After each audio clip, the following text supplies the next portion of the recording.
Hello, this is Father Ed Gears, pastor of the Five Saints Catholic Community, the parishes of St. Cecilia and Algona, St. Joe Bode, St. Michael's Whittemore, and St. Peter and Paul West Bend. It's unbelievable that here we are in Holy Week. We're at the doorstep of the three greatest days of the liturgical year, Holy Thursday, Good Friday, and Easter.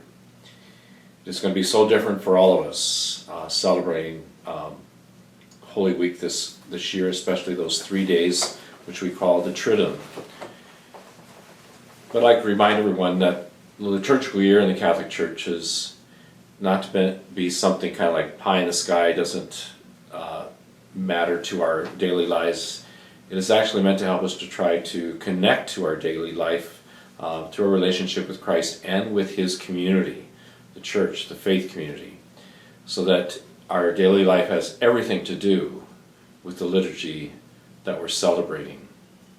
And in this time of the pandemic, perhaps more than ever, we could probably enter into that great mystery of Jesus' arrest, His torture, His execution on the cross, and then His resurrection. There was great suffering, but also came great hope and joy through His resurrection. So whatever we're going through at this time, all of you, we're at so many different places, all being affected by the pandemic in different ways, that I know there's suffering out there, that we try to somehow allow that suffering to be transformed into a hope-filled life, a faith-filled life, a life with greater love. That's probably the most important thing of all, that we respond to this suffering with greater love. St. Ignatius of Loyola said, "Love is shown in deeds, not words." And so as we continue to experience the pandemic, we live through this Holy Week, hopefully they'll bear much fruit in greater love. I know for some it's going to be very difficult too, because we feel so isolated and alone. What can we do? There's so many challenges to this situation.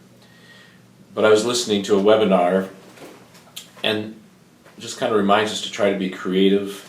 Of course, one of the most important things is, I know we're supposed to be social distancing, so then do a phone call or a Zoom call or whatever way we can connect through our computers and social media. To be particularly mindful of neighbors or family members who are older and isolated and don't have anyone around them, to give them a call. It's a tremendous sign of love, that you care about them, you're thinking about them. I think too, there's different ways of making meal deliveries, picking up things for people and still doing it safely, leaving things at the door.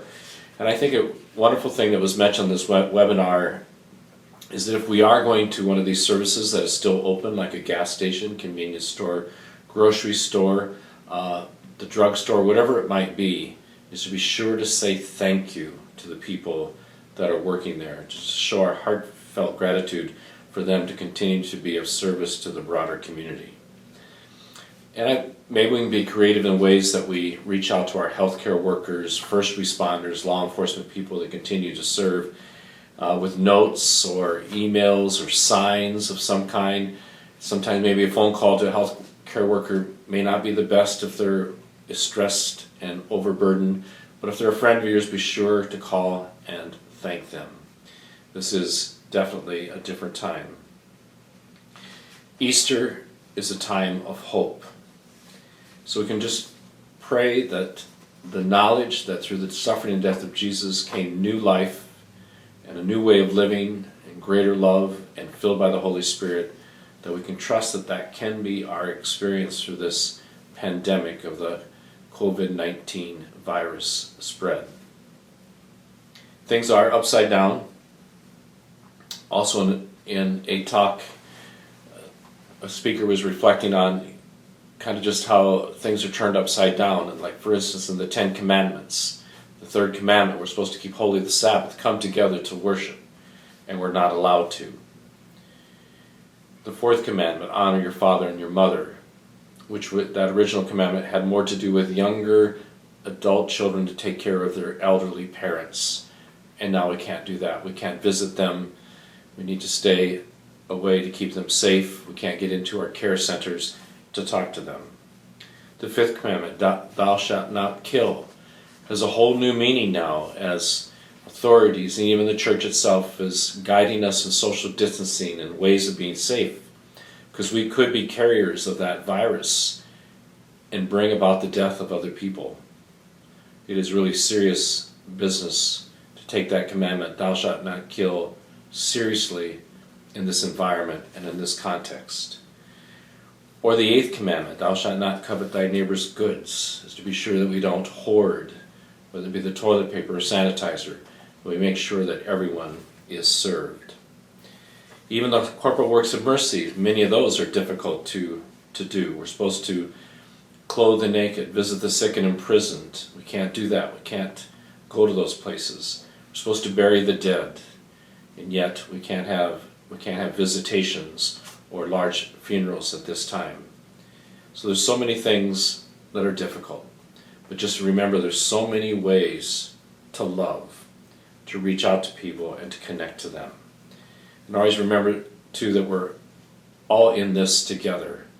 Hopefully we don't let any disagreements, any kinds of things keep us apart and say that one group should suffer more than the rest. We should have every ounce of concern and care about the people on the edges and the margins of our society as our neighbors and our own families, undocumented workers, persons with disabilities,